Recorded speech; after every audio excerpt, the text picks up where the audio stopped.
গাজায় ফিলিস্তিনিদের সমর্থনে সামরিক অভিযানের অংশ হিসেবে ইসরায়েলি ও তার পশ্চিমা মিত্রদের উপর মারাত্মক আঘাত চালিয়ে যাচ্ছে ইয়েমেনের সামরিক বাহিনী। মধ্যপ্রাচ্যের ইরান সমর্থিত গোষ্ঠীগুলোর সঙ্গে যুক্তরাষ্ট্রের দ্বন্দ্ব একেবারেই নতুন নয়।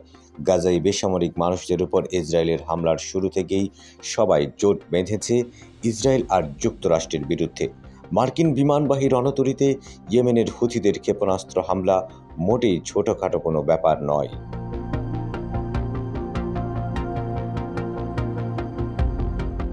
এক বিবৃতিতে ইয়েমেনের সশস্ত্র বাহিনী কয়েক মাসের মধ্যে প্রথমবারের মতো দাবি করেছে, গত ৪৮ ঘন্টা ধরে লোহিত সাগরে কোনো আমেরিকান সামরিক চলাচল ছিল না, যা জলপথকে নিরাপদ করেছে।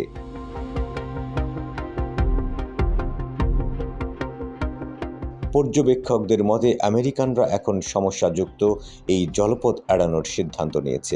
হুথির অভিযানের ফলেই পিছু হটেছে তারা। সাম্প্রতিক সময়ে ইয়েমেনের সামরিক বাহিনী তাদের সামরিক অভিযান অব্যাহত রেখেছে। ফিলিস্তিনিদের বিরুদ্ধে গণহত্যামূলক যুদ্ধ বন্ধ করার জন্য ইসরায়েল সরকার এবং তার পশ্চিমা মিত্র উভয়কেই সতর্ক করেছে। এই সপ্তাহের শুরুতে আরেকটি USMQ-9 রিপার ড্রোনে গুলি করে হুথি যোদ্ধারা। USS আইজেনহাওয়ার বিমানবাহী রণতরীও লোহিত সাগরে হুথিদের টার্গেটে পরিণত হয়। ইয়েমেনের সামরিক মুখপাত্র ইয়াহিয়া সারি ঘোষণা করেন, USS আইজেনহাওয়ারের উপর ক্ষেপণাস্ত্র হামলা করা হয়েছে। মার্কিন বাহিনীর কোনো ক্ষয়ক্ষতির কথা অস্বীকার করে। ইয়েমেনের সুপ্রিম পলিটিক্যাল কাউন্সিলের সদস্য মোহাম্মদ আলী আল হুথি মার্কিন নৌবাহিনীর দাবিকে চ্যালেঞ্জ করে বলেছেন, আইজেনহাওয়ার ক্যারিয়ার এখন অক্ষত রয়েছে। প্রমাণ করার সর্বোত্তম উপায় একটি সরাসরি সম্প্রচার। যুক্তরাষ্ট্র প্রমাণ করে দিক যে আইজেনহাওয়ার ক্যারিয়ার যেমন ছিল তেমনই আছে।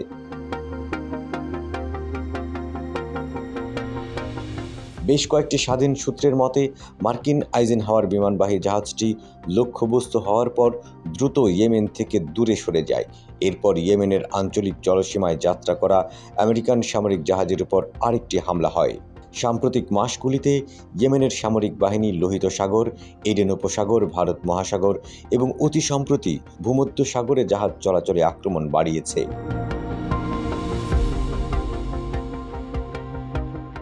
হামাসের পর ইয়েমেনের আনসারুল্লাহ প্রতিরোধ আন্দোলনের রাজনৈতিক ব্যুরোর সদস্য আলী আল কাহুম বলেছেন, আমেরিকান এবং ব্রিটিশরা নিশ্চয়ই বুঝতে পেরেছে ইয়েমেনি হামলা কতটা শক্তিশালী হবে।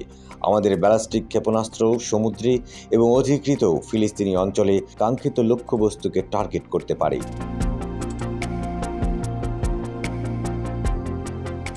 ইয়েমেনি সশস্ত্র বাহিনীর মুখপাত্র ব্রিগেডিয়ার জেনারেল সারি ইসরায়েলের বিরুদ্ধে চতুর্থ পর্যায়ের অভিযানের ঘোষণা দিয়েছে।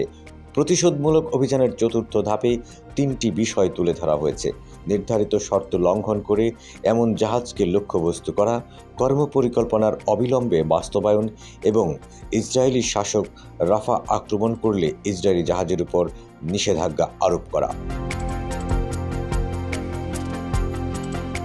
ইয়েমেনি কর্তৃপক্ষ জানিয়েছে, গাজার মানুষের বিরুদ্ধে আগ্রাসন বন্ধ হয়ে গেলে এবং ইসরায়েলি সরকার কর্তৃক ভূখণ্ডের অভ্যন্তরে মানবিক সহায়তার অনুমতি দিলে এই অভিযানগুলি বন্ধ হয়ে যাবে।